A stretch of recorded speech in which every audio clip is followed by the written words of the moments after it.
seem to be taken away from the middle class. How is that affecting this passion that they are seeing? I mean, I think Britain changed. It's true that in the 60s it was a predominantly working class game in Britain, but in the 60s Britain was a predominantly working class country.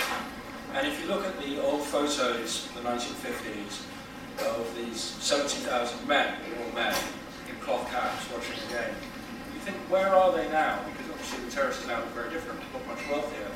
And I was at the Manchester United-Chelsea Champions League final 2 years ago.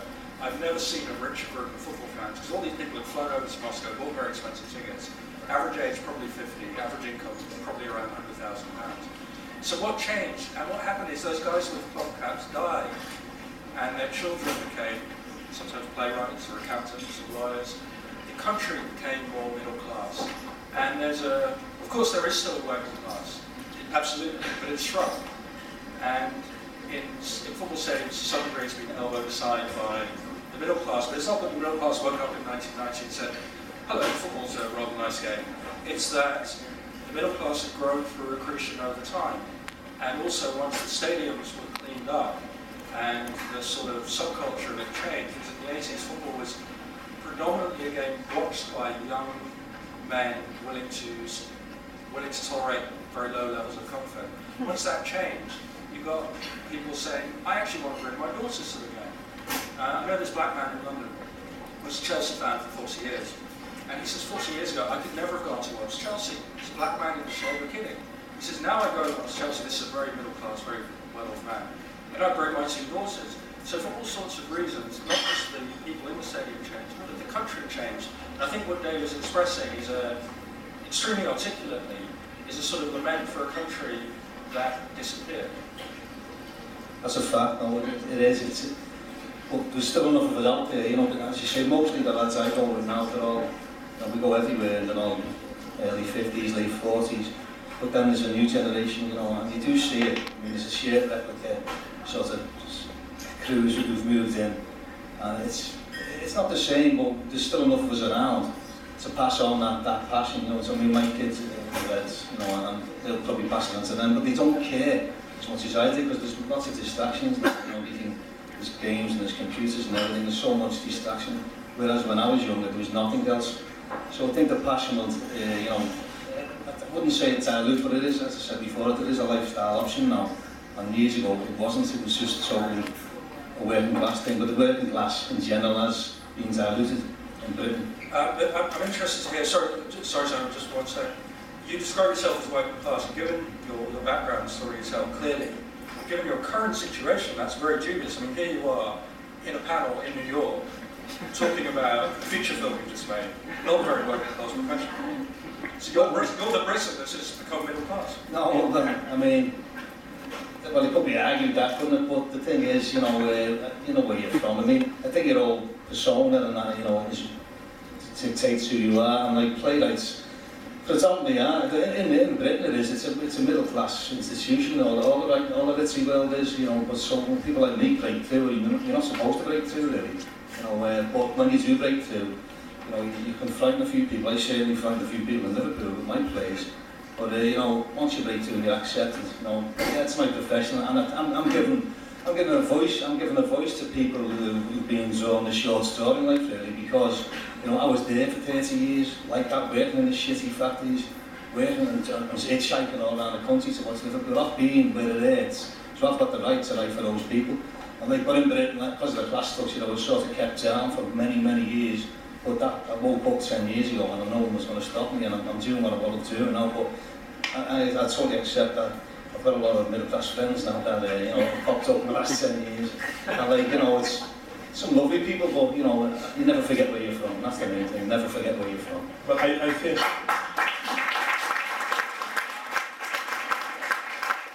just because a couple of English Premier League teams have gone corporate, I don't believe that changes the experience for so many fans from the top 4 down and all throughout England. I don't know that that is necessarily an indicator of how it's changing for everyone.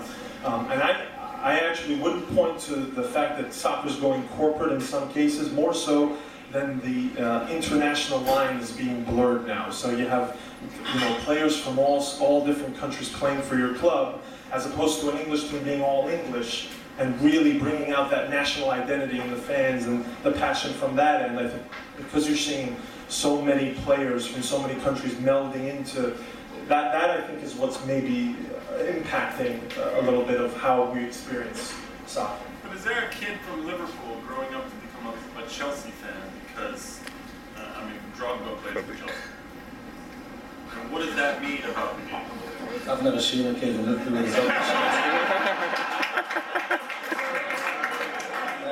I know what you mean. Sometimes kids in Britain, funny enough, you do see kids with different shirts on, mainly like Barcelona and the foreign teams in Madrid and stuff like that. But that's another thing which is happening. Like football, like that club. When I used to go and watch Liverpool, that represented who I was. My identity as a Liverpool boy.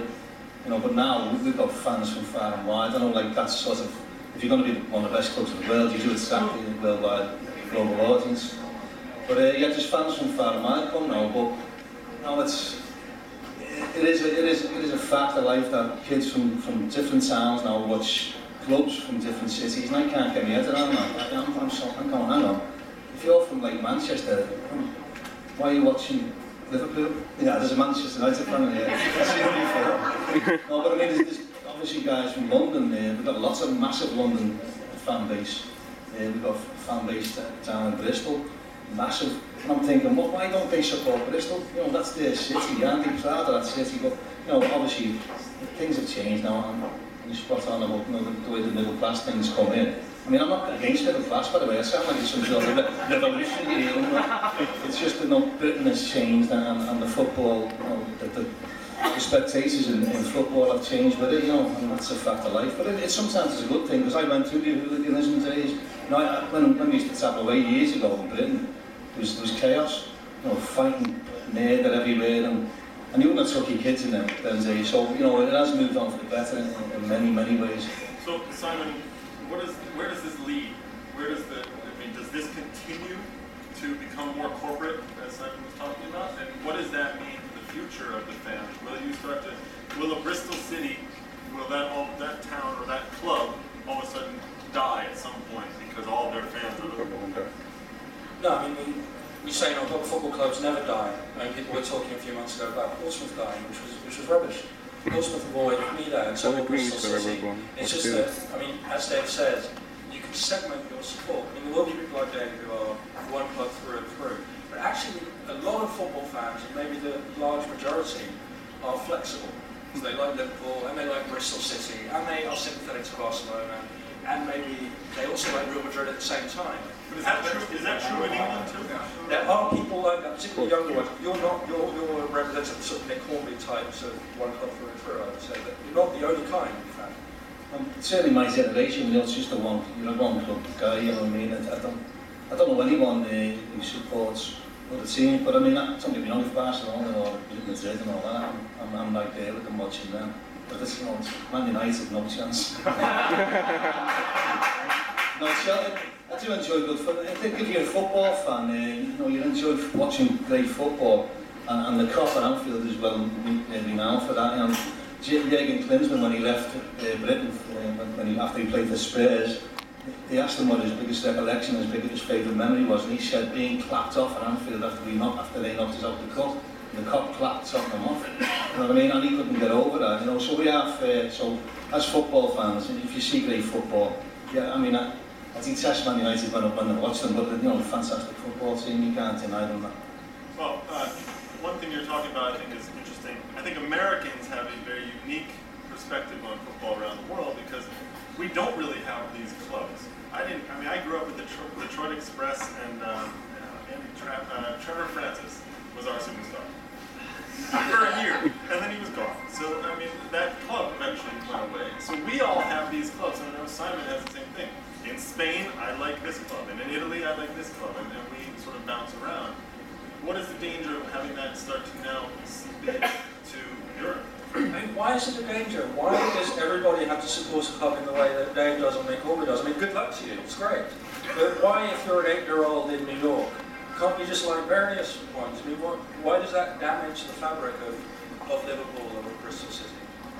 It doesn't damage it at all. You know, it's just part of the game which is becoming unacceptable. Now I've got no issues with out of town fans, and in fact I've got lots of out of town fan friends. You know what I mean? That's the way it is. It's a part of the game which is come through, and maybe in the end, you know, there'll be fans from everywhere watching Liverpool. But as I say, Manchester United and Liverpool, they've got the biggest fan bases from outside the cities because of the success. If you're successful, you know, you'll attract fans from everywhere. But someone like Portsmouth or Bristol, you know, with the lack of success, they're not going to. So they're just going to stay local. You know what I mean? So yeah, it's something that will probably be diluted even more in the future. But if a kid doesn't feel passionate about his team and his club, Liverpool's very parochial, you see. It's a very parochial city, so even our younger Liverpool fans are like us, you know, getting on guys who's 18 upwards,